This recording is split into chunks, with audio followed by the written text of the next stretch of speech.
Okay, my clock says 2:02, but should I wait another minute? Uh, I think that's fine. Okay. All right, let's go ahead and get started. Welcome everybody to our today's seminar. The seminar is going to be recorded today. Um, we'll have a Q&A after the speaker's presentation, and when they're done, you can go ahead and unmute your mic and ask your question. If you can't for whatever reason, you can also type your question in the chat. This seminar will be posted on YouTube at a later date, probably by the end of the week. And now I'm going to introduce our speaker, Dr. Travis O'Brien.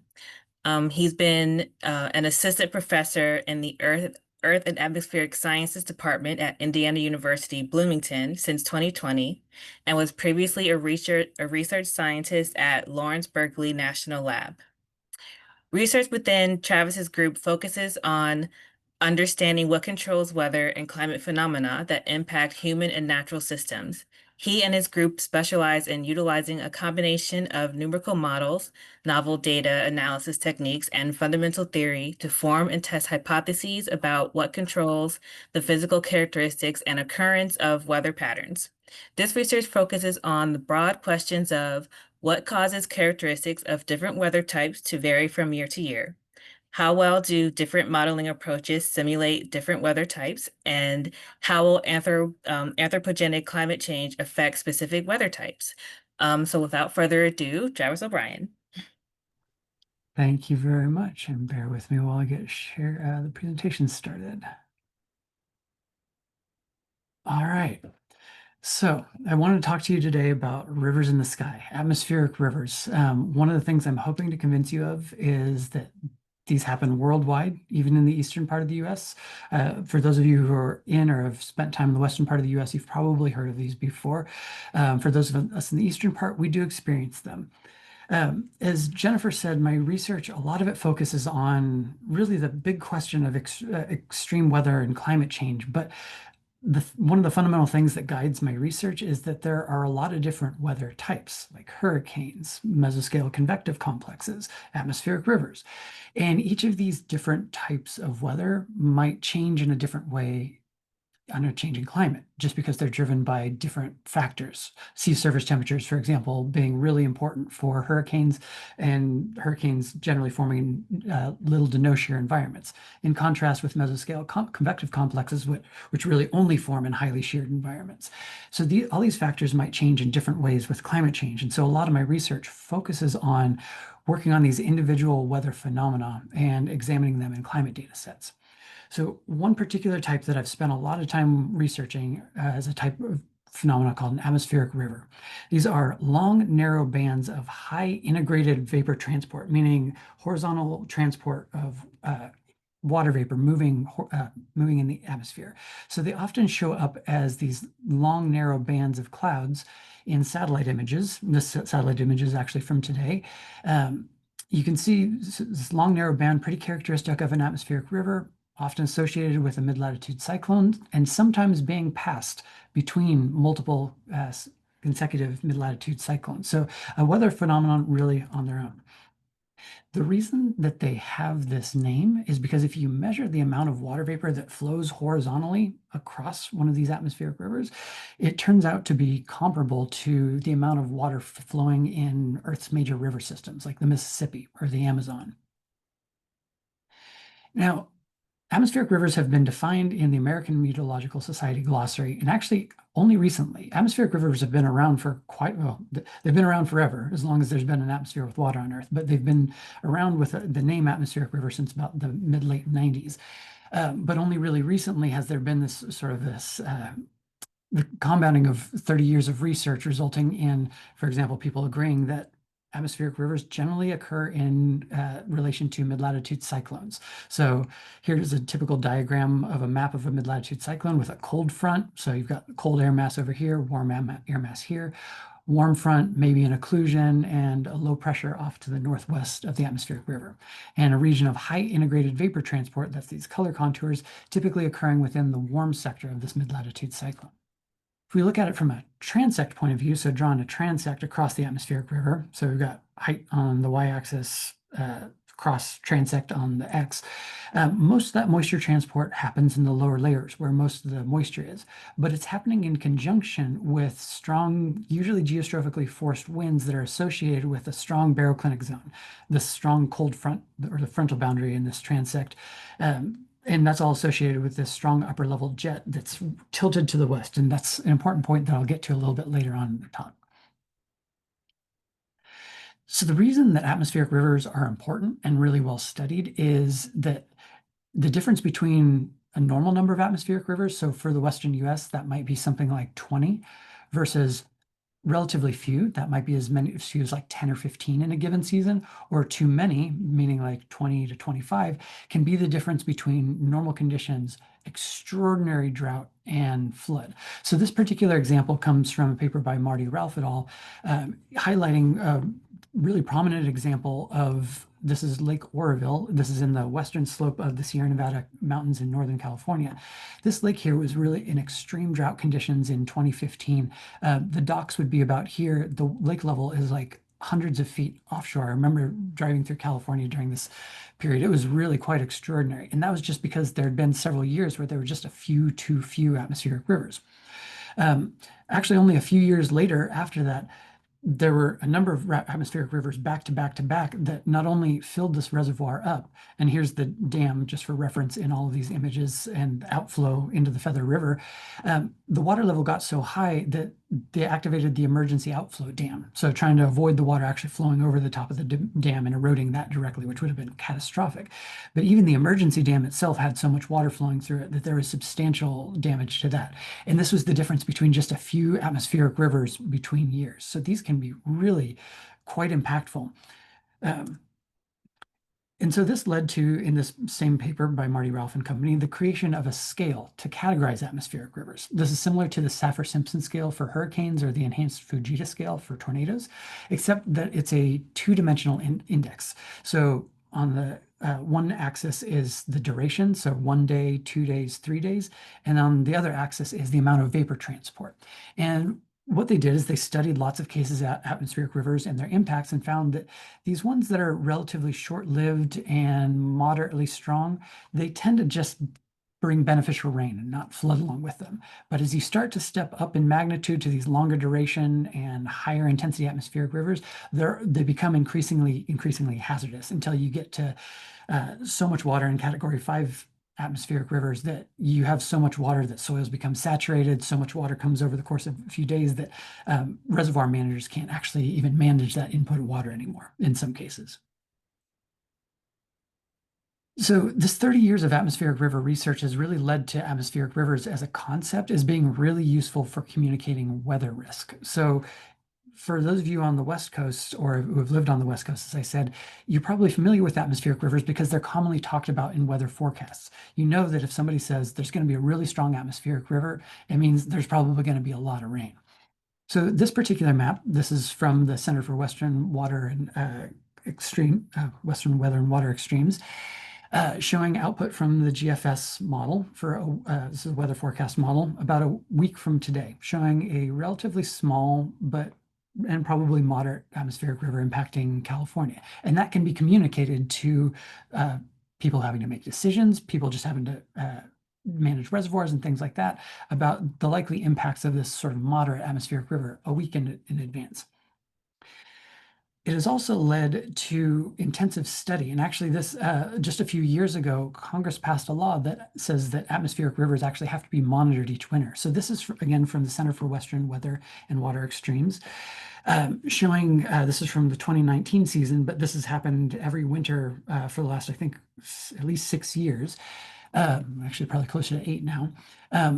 They send out airplanes to actually dropson. So these are instruments that measure temperature, winds, pressure, humidity, things like that in atmospheric rivers, with the goal of trying to better pin down atmospheric river conditions in these regions where it tends to be really cloudy and hard to remotely sense, in order to better improve predictions of atmospheric rivers when they make landfall, how intense they'll be, how long they'll last, whether they'll stall, things like that. And this group has shown a lot of success in improving the predictions of atmospheric river forecasts through these sorts of campaigns, to the extent that this is actually even extended to the eastern part of the United States. So this winter season was actually the first pilot phase of the University Coordinated Radiosonde program, where 9 universities across the United States, with funding from the Center for Western Weather and Extremes, funded by Marty Ralph. And I have to say, Alison Michaelis was largely responsible for leading and coordinating this effort. These 9 institutions each released radiosondes during intensive operating periods during the winter season, and provided these data to the weather forecast enterprise, directly to weather forecast centers and to the modeling centers that actually assimilate these data and use data like this to improve their forecasts. And one of the cool things about this was not only was it scientifically impactful, but it really involved students. So students getting to actually be involved in these launches, students using these data in their classrooms, and of course, as I said, these data actually being used by the National Weather Service. So the reason I'm going into all of this is just to sort of set the stage for how big of a deal this concept of atmospheric rivers has become over the last 30-ish years of research on them. But I want to take a turn in this talk to focus on really what underlies a lot of the science of what we know about atmospheric rivers, is that there's a question that we have to be faced with.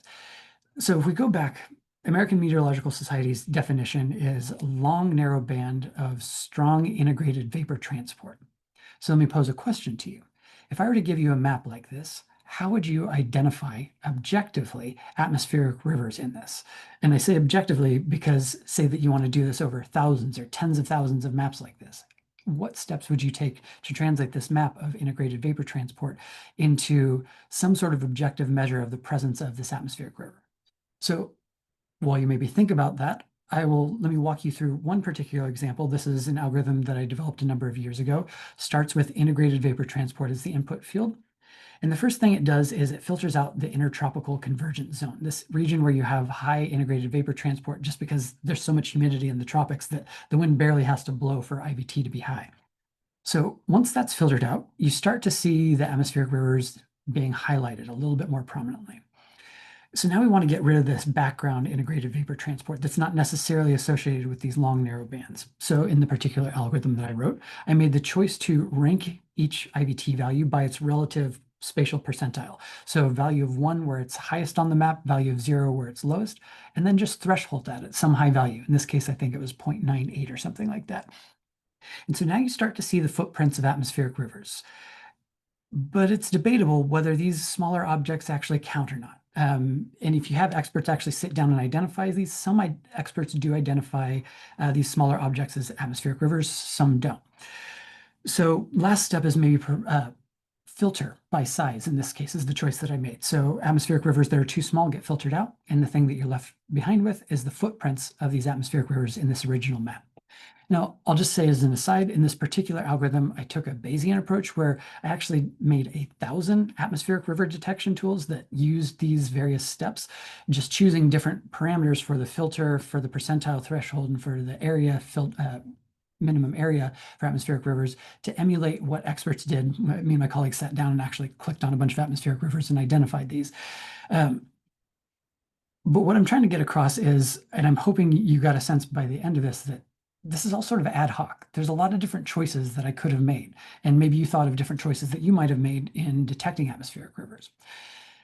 The result of this, the fact that we only have a qualitative definition of atmospheric rivers, but a need to translate it into a quantitative definition to do science, has led to the proliferation of a lot of different atmospheric river detection tools, ARDTs, that exist in the literature, like over 30 at this point. And some come up with different answers to the same question. And so that led to the creation of the Atmospheric River Tracking Method Intercomparison Project, whose real goal is to understand the role that the design of these atmospheric river detectors plays in our understanding of just the science of atmospheric rivers, and in particular, climate change in atmospheric rivers, which is a really important problem. So ARTMIP is this ad hoc international group led by a committee of which I'm a member. I want to really call out Christine Shields here. She's been the glue that's held this ad hoc group together. There's no single source of funding that funds ARTMIP. We've all sort of volunteered our time in this, and Christine's really been instrumental in holding this group together. What we decided to do, what the ARTMIP group decided to do early on was to propose a multi-stage experimental design that's taken place over almost 10 years now. The first tier is to run all of the atmospheric river detection tools on the same exact data set. So we chose to use the MERIT-2 reanalysis.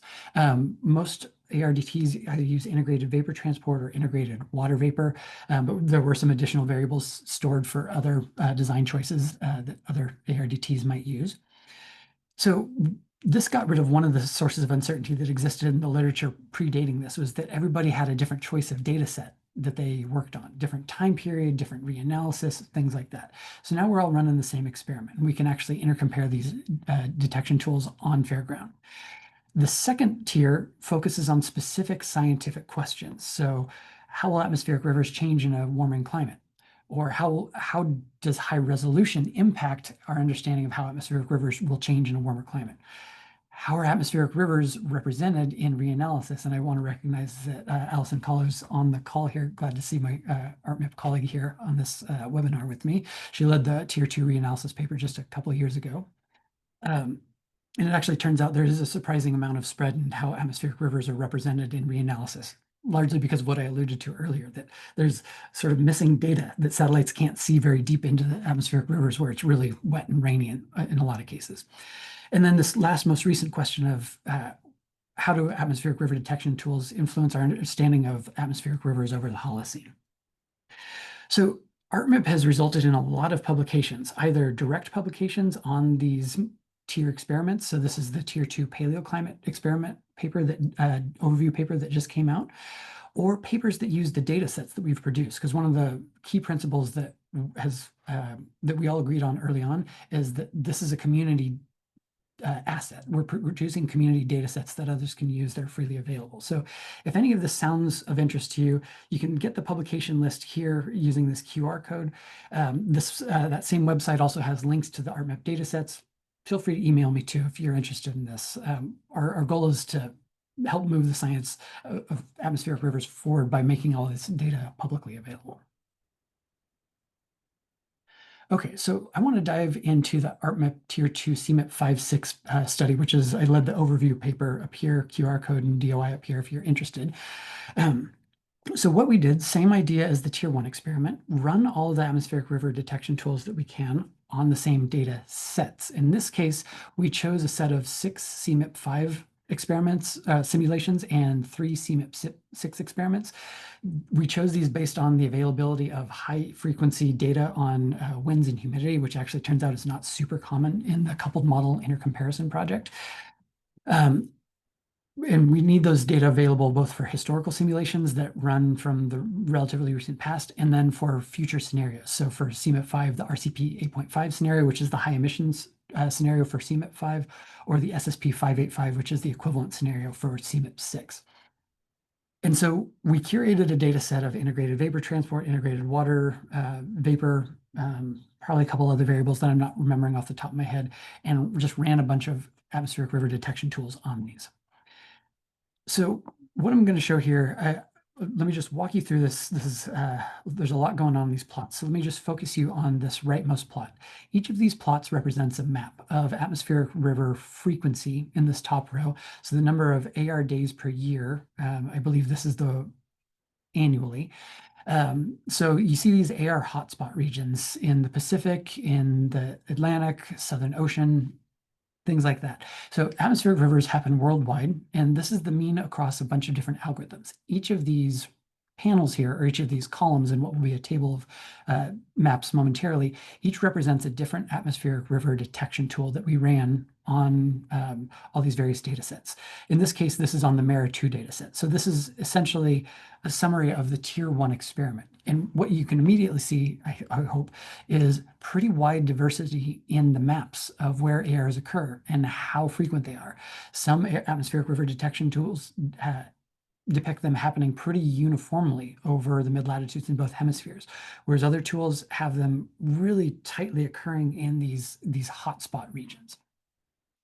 Now, if we step forward and do this same experiment on, this is one particular climate model that I'm choosing from that suite of 9 climate models that I talked about, and you run these same atmospheric river detection tools, what you see is that the maps look very similar. And we'll quantify this in a slide or two, but by and large, the historical simulations look a lot like actual observations. So that's awesome. That tells us that these climate models do pretty well relative to the historical. That's great. So next question is, what does this look like in the future? So I take this same, the MRI model, and look at trends into the next century. So that's this red to blue color bar. So the trends in AR days per year, I think. Sorry, my Zoom window is in the way. AR days per year per century. Red meaning strong increase throughout the century, blue meaning decrease. And what you see is that most atmospheric river detection tools detect an increase, and on average, there's an increase in atmospheric river days, except there are a couple that show either more moderate signs or more of a pattern of a northward or poleward shift in atmospheric rivers.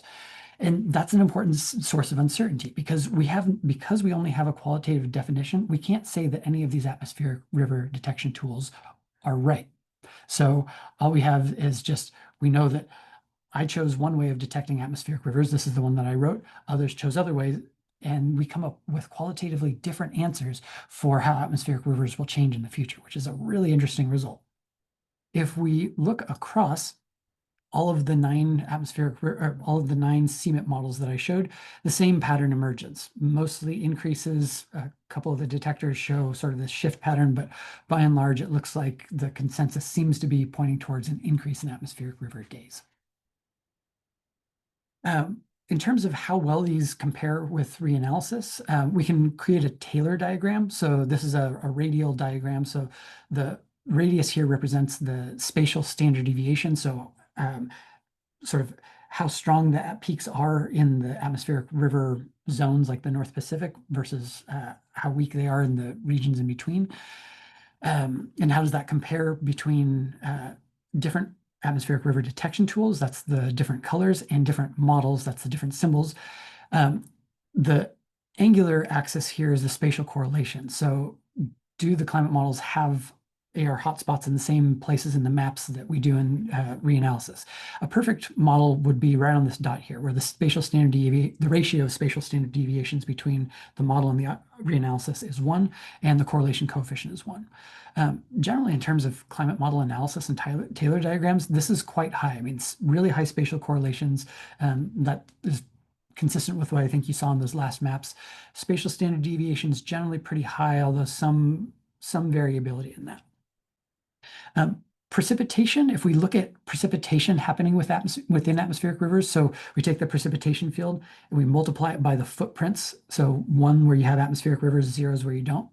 And you compare that with, AR precipitation in models versus reanalysis, you see pretty variable behavior. Some models have pretty severe underestimation of AR precipitation.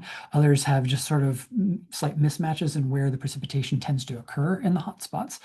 And again, we can create a Taylor diagram interpreted in the same way. This spot 1, 1 would be a perfect model.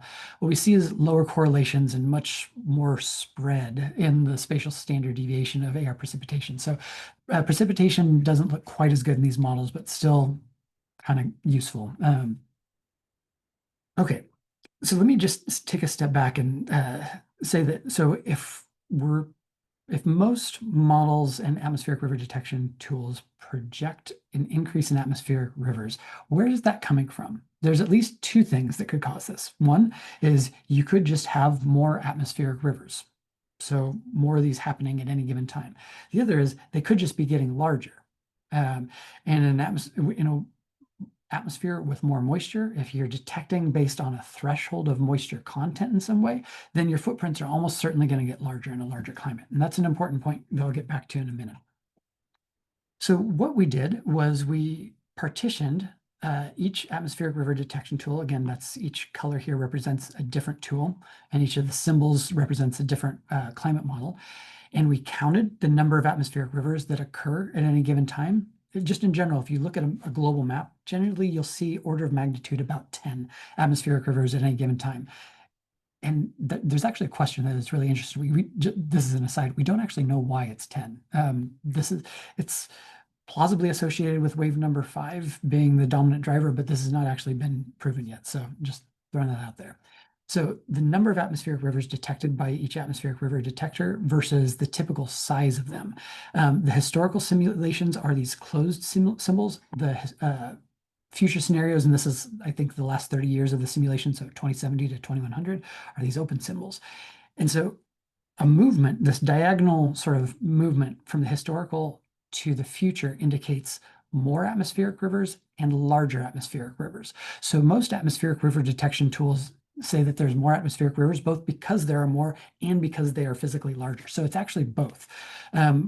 My algorithm, which is the sort of the outlier here, doesn't predict much of a change in either of these, and this actually incidentally has to do with that choice to threshold based on spatial percentile. So, yeah.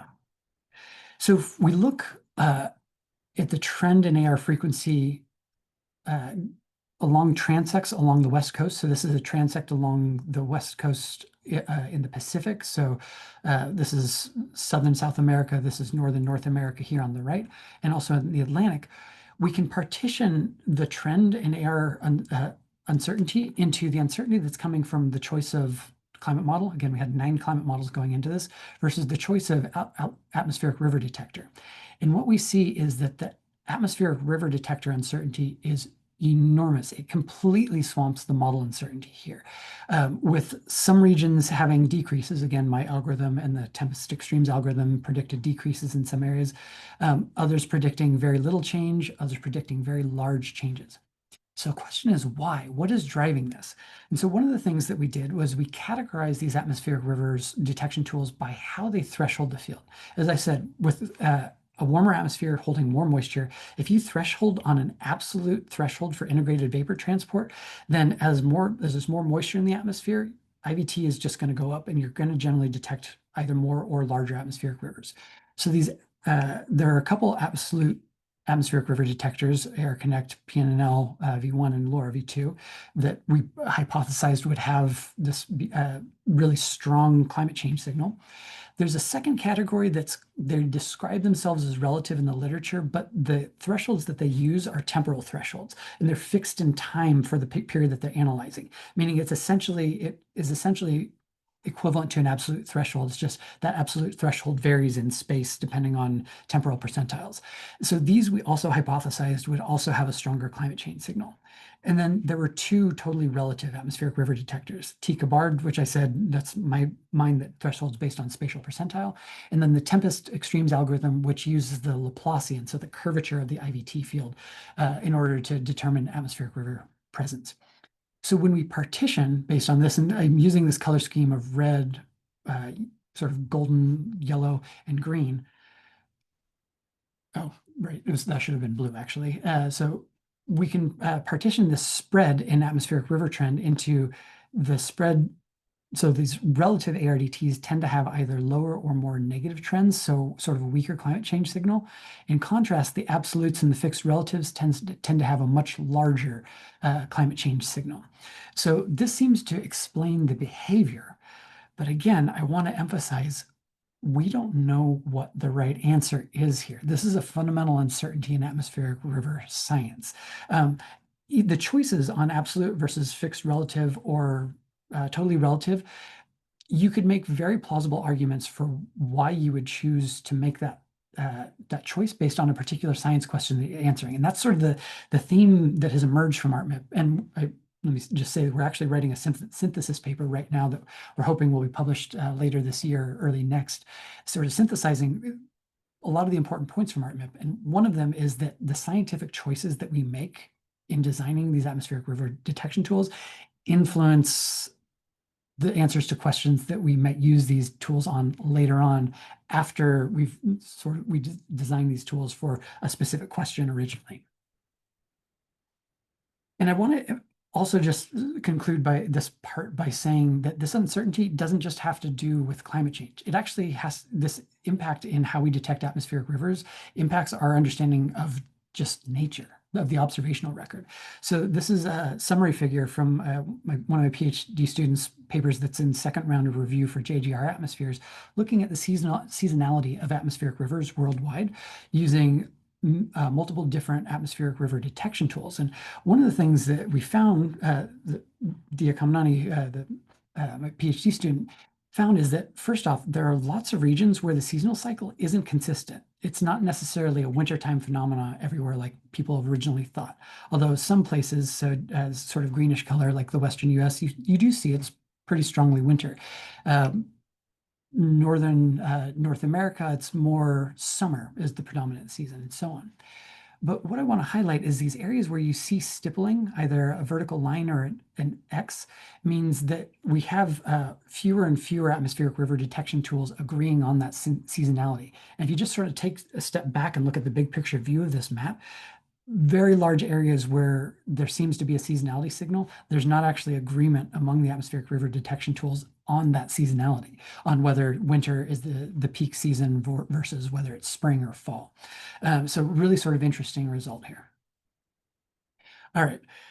So a lot of what we learned about ArtMIP in the last 8 or so years, to me, raised several big questions. So one of them is, most of the science that's been done on atmospheric rivers in the last 30 years has focused on Western coastal regions, and in particular, Western North America. So a question that comes up a lot is, are atmospheric rivers in different regions really atmospheric rivers? And that might be important because they might be detected differently by different detection algorithms if they're not governed by the same meteorological phenomena. And then the other one is, are we actually detecting the same thing? I mean, if one algorithm's predicting an increase and another's predicting a decrease, is it possible we're just detecting different weather phenomena and calling them both atmospheric rivers, even though they're not? So this mid part of the talk, I want to dive deeply into these two questions. And I want to just take a step back. John, you asked me at the beginning if I had an animation, and I lied. I do. Let me pause and ask, does this animation come across to anyone on Zoom? Could I get a thumbs up or a vocal? Yeah. If it doesn't, I can skip. Okay. Thank you, Joel. All right. It works on my end. Okay, great.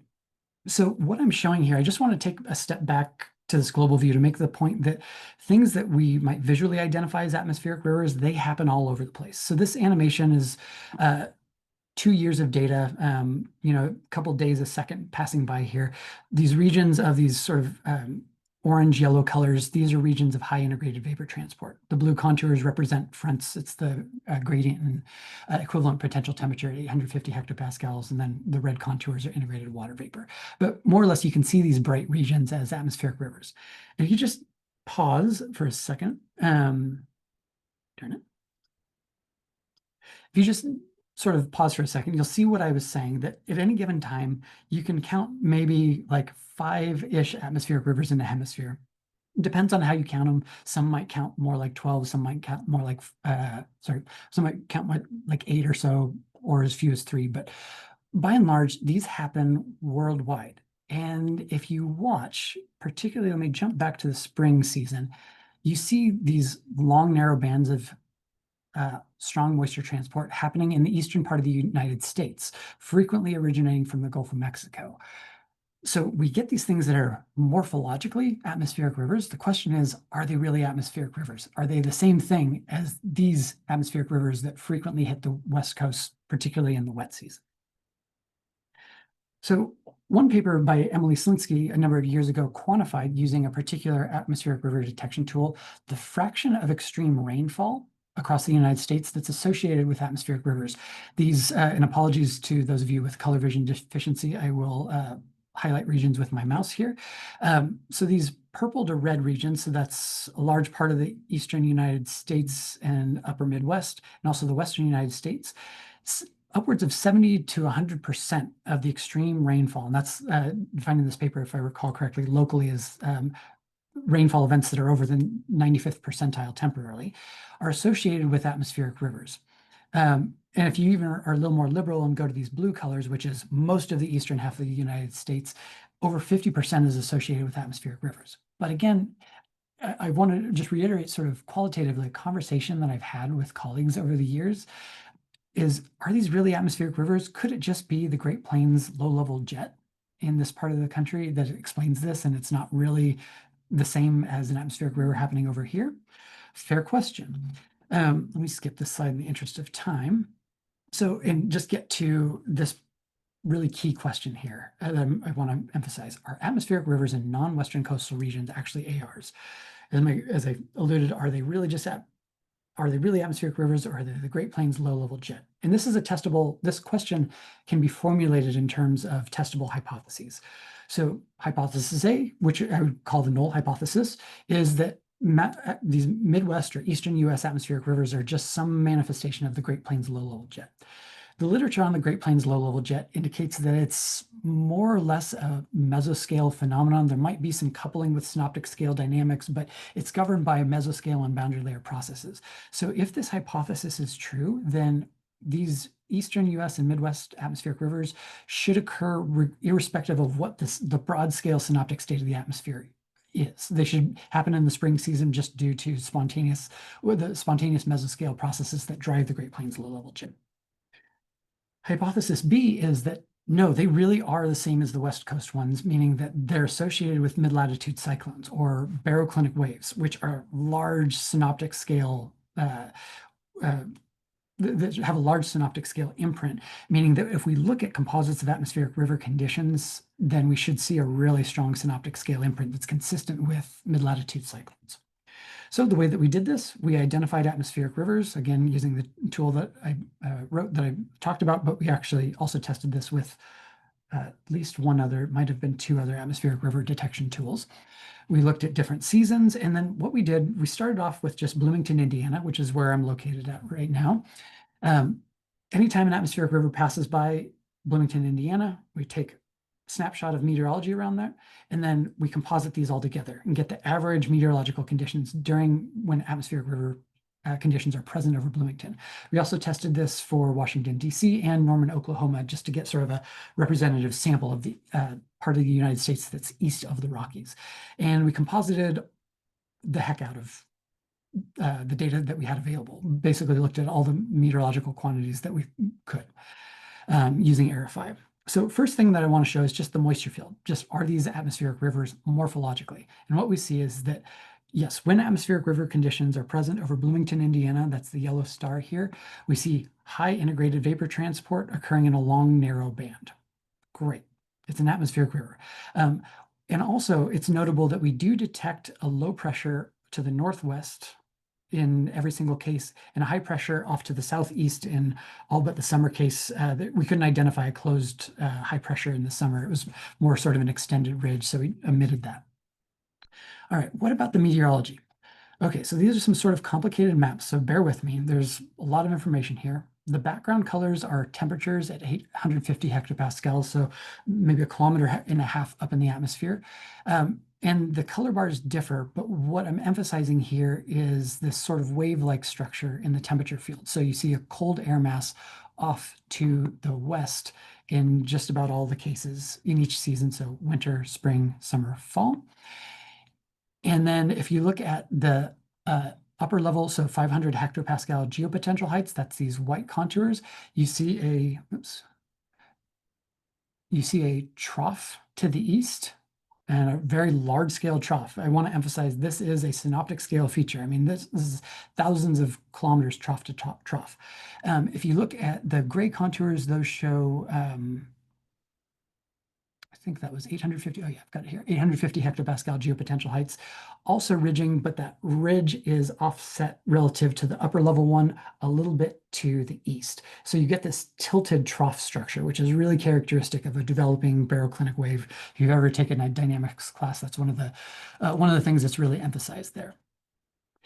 Now, if we look at a transect through this, so this line represents the transect that I'm going to show through the middle of the atmospheric river, what we see is strong moisture transport. That's this red region here occurring in the low levels. a deep frontal zone, that's this blue contour, a strong upper level jet, a folded tropopause, this is the dynamic tropopause here shown in black, and this jet tilts down such that the region where you have strong geostrophically forced winds meeting the low level humidity leads to this high transport that's occurring in the warm sector of this mid-latitude cyclone. So this is all to say that, yeah, when we get atmospheric rivers, it doesn't matter which season we're talking about either, they've got a really strong synoptic scale signature. I mean, this is a troposphere deep signal. It's not just a boundary layer phenomenon. We've got this jet signal, that tilted jet signal, that is coherent across all these atmospheric rivers, which is really pretty interesting.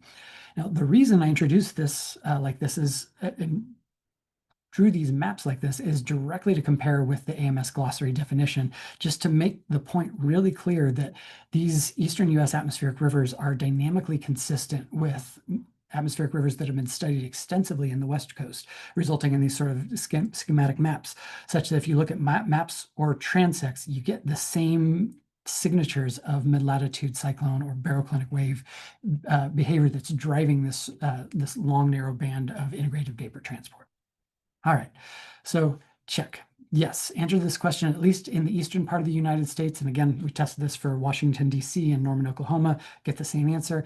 These are the same as their West Coast counterparts. So at least in the US, we can say that, yeah, the atmospheric rivers we're detecting in other areas, they're the same thing. So let me turn to the second question.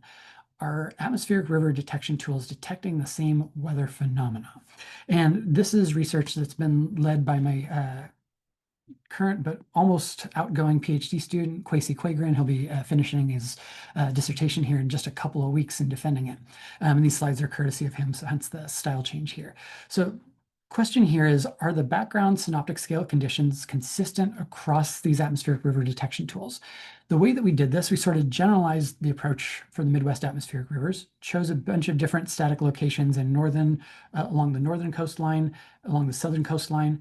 And what we do is we superimpose, so we select atmospheric river times, we center maps on those locations, and then we create composites during those times.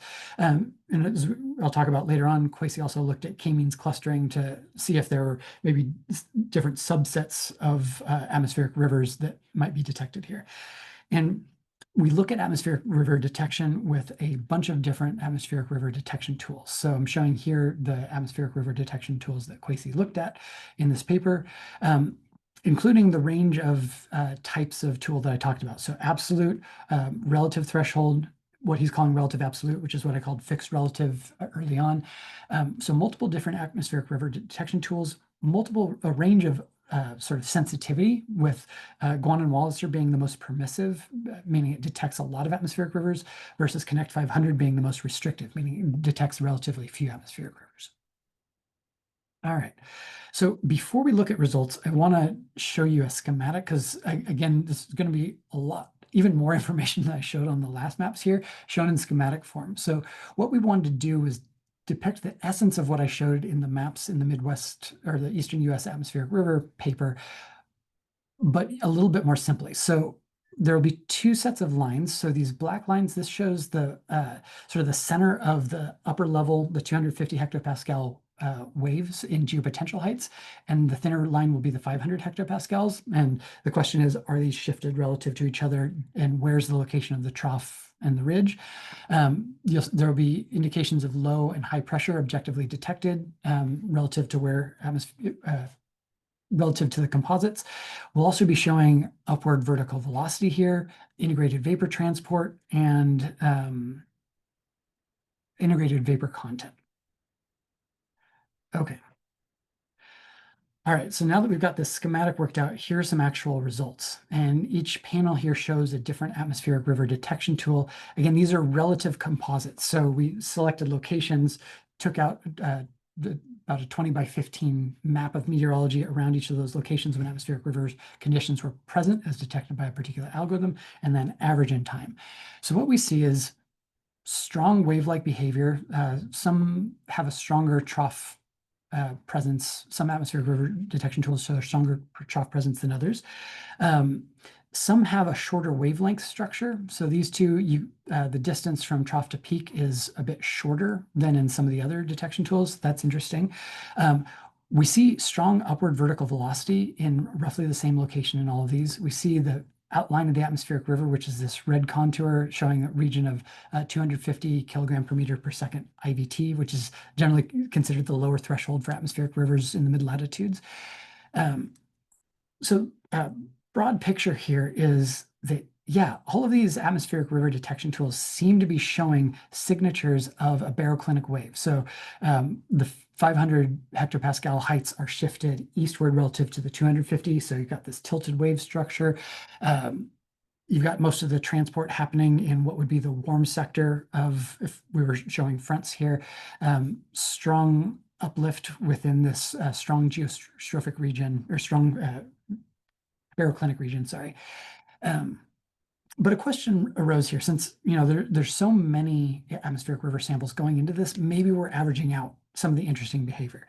So Quasi took to doing k-means analysis. So the hypothesis here is that if there are different phenomena, then maybe some atmospheric rivers or river detectors are sensitive to a different type of weather phenomena that can give rise to a long narrow band of IVT, but that has maybe a different meteorology associated with it.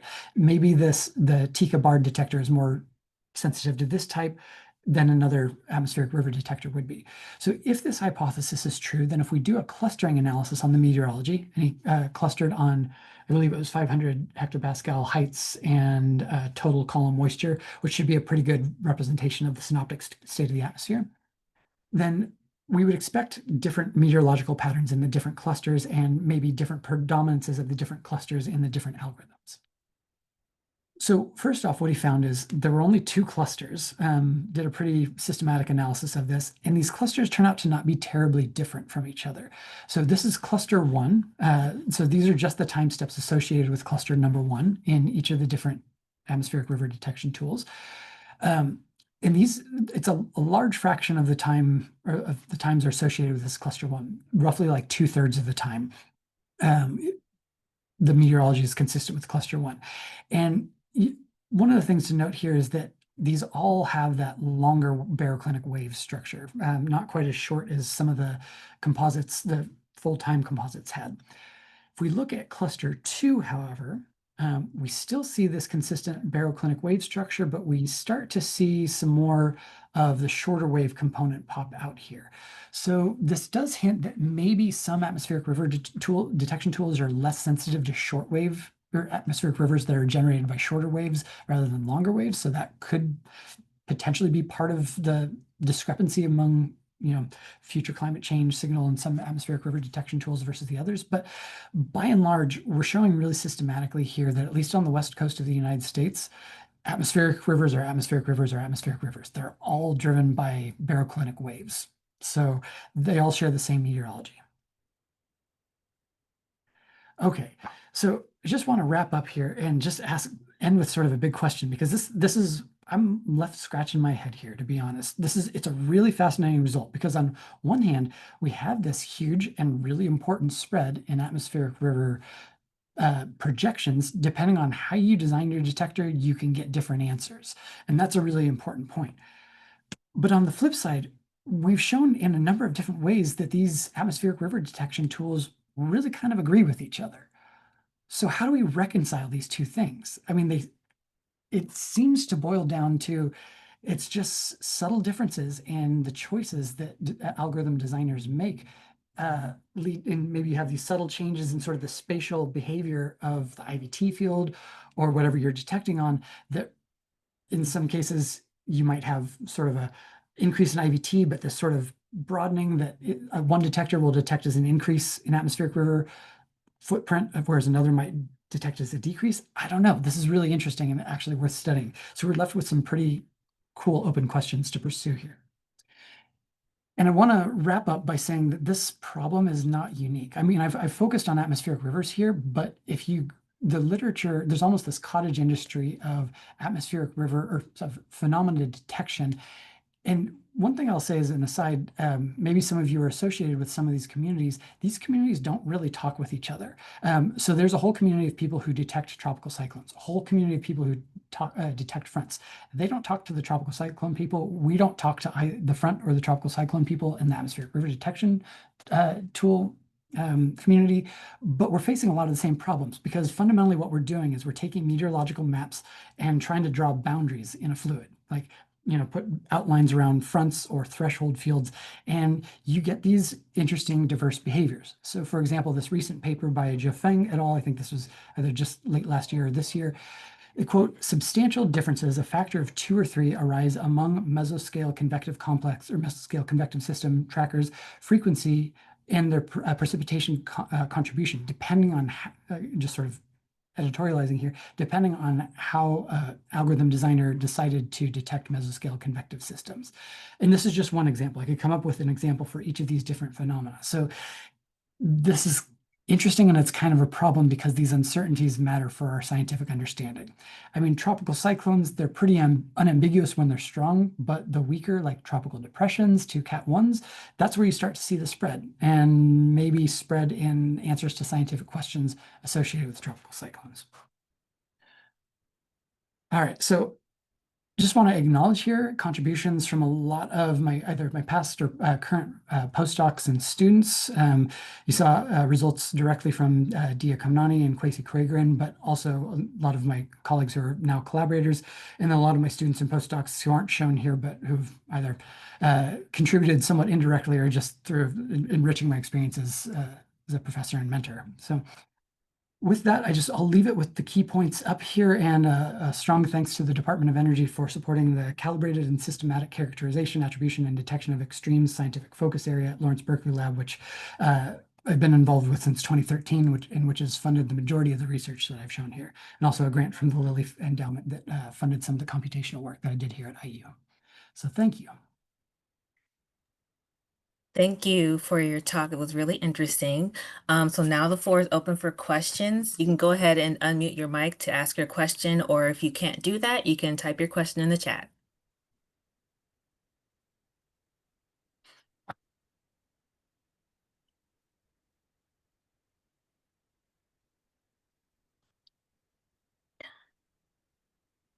Time, time.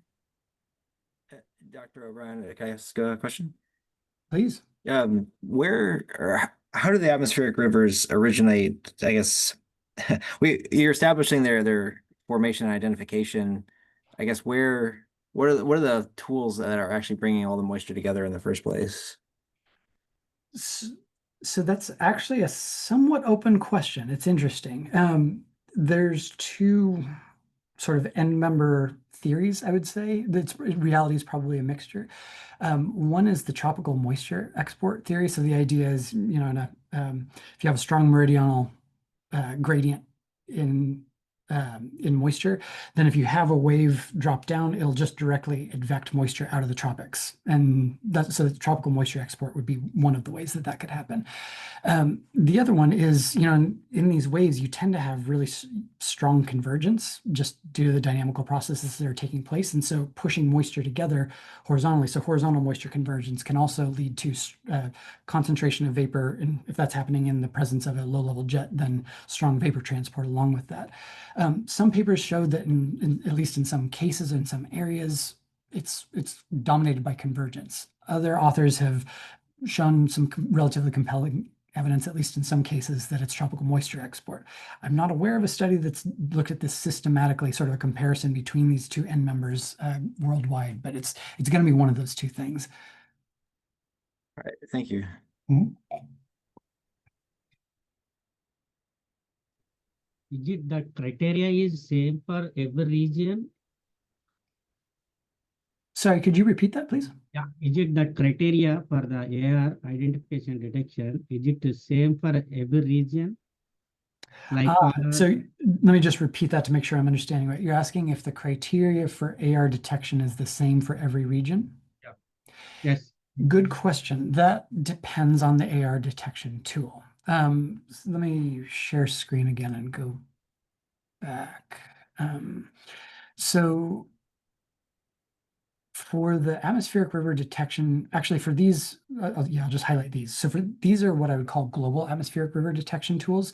They apply the same criteria everywhere. Now the thresholds themselves might change in space. For example, something like the Mundane algorithm, they look at I think it's the 85th percentile in time or above at a given location to set the threshold for IVT, but they're using they're using 85th percentile globally. So for these algorithms, the answer is yes, the criteria are the same everywhere for every region.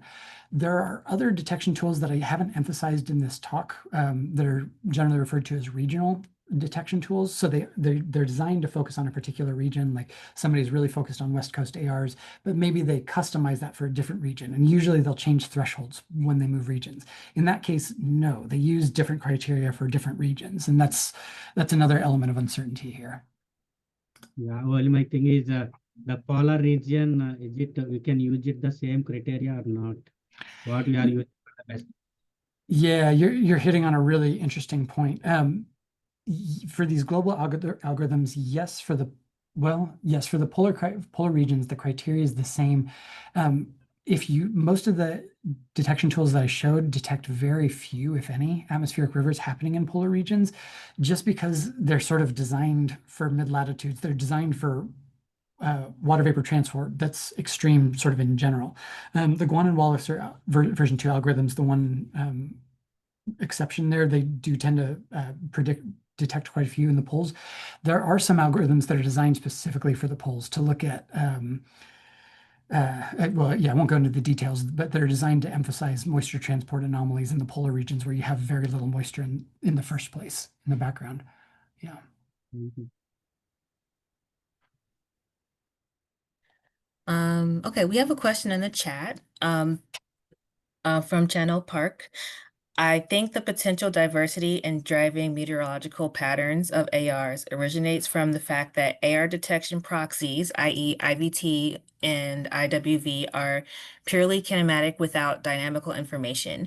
So as long as we rely on these proxies, would it be better to consider ARs as the continuum of various atmospheric circulations rather than based on a single phenomenological definition? Thoughts?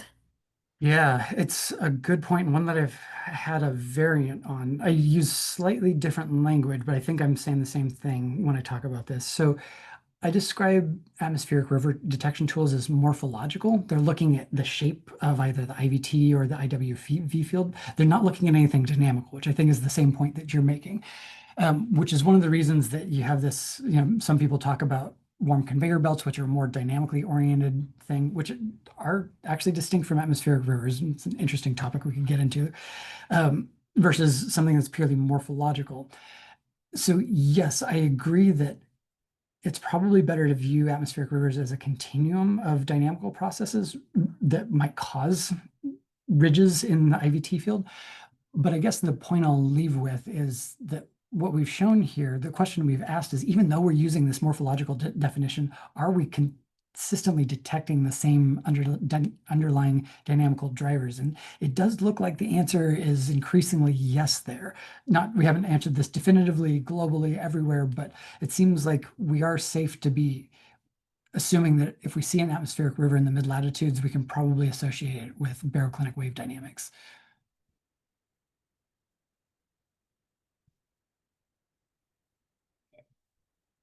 All right, we have another question in the chat.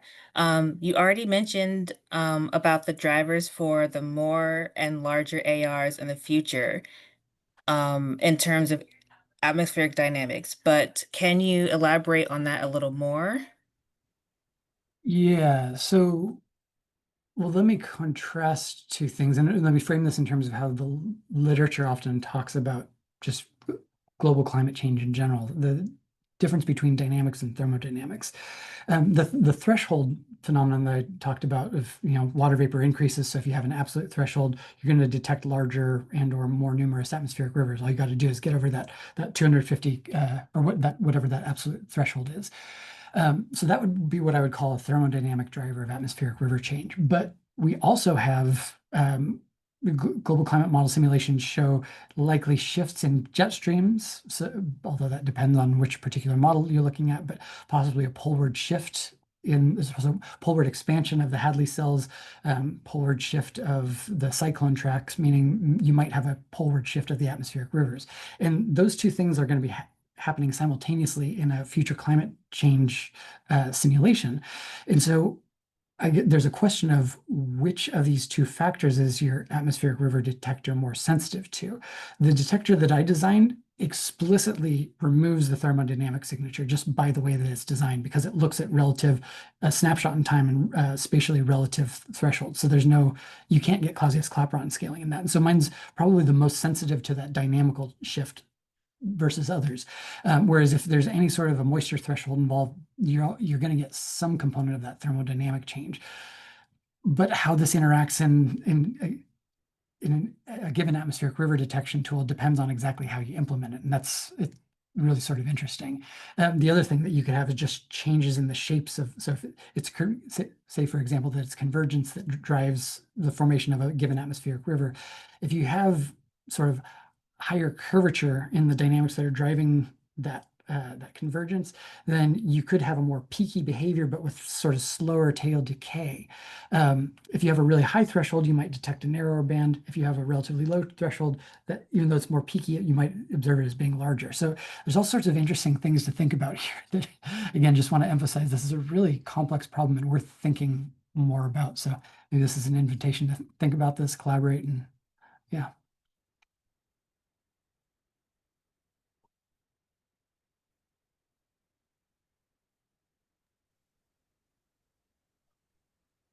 Any last questions?